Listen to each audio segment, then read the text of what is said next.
Sean Diddy Combs was back in a Manhattan courtroom where he was sentenced to 4 years and 2 months in prison. It comes after a jury convicted the hip-hop mogul of transporting women for prostitution after a 2-month trial. Reporter Sarah Legray is live in New York with what happened inside. Sarah?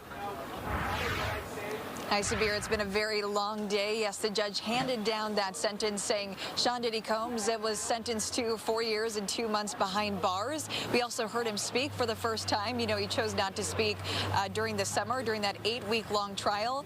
Today, he expressed his deep remorse. He was very apologetic. He asked the judge for mercy as well, calling himself rather a sick man. Now, we didn't hear from victims today in person, but we did hear from someone who spoke on their behalf, saying the victims are very relieved knowing Diddy will spend the next several years behind bars.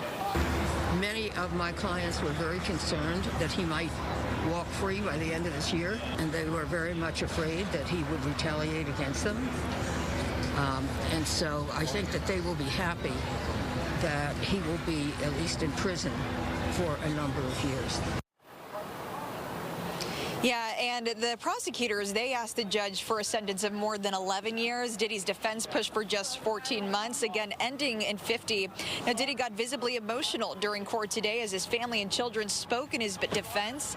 The judge asked Diddy's lawyers about the prosecution's argument that Diddy should be considered a pimp. The defense rejected the government's attempts to pin the title on Diddy. Instead, they talked about his community work and showed an 11-minute video painting him as a changed man. Now, yesterday, Combs submitted this 4-page letter to the judge. He apologized for his actions and asked to be released, saying he'll never commit a crime again. He wrote, "I understand that the mere words 'I'm sorry' will never be good enough, as these words alone can't erase the pain from the past." And Diddy specifically apologized to former girlfriend Cassie Ventura. She was the prosecution's star witness who testified Diddy drugged her and forced her into having sex with male escorts. Now, back in July, the jury found Combs guilty of 2 counts of transportation to engage in prostitution, but they found him not guilty of the most serious charges of racketeering and sex trafficking. Now, Diddy does get credit for the time he has already served, making the duration of his incarceration 3 more years. Guys, back to you.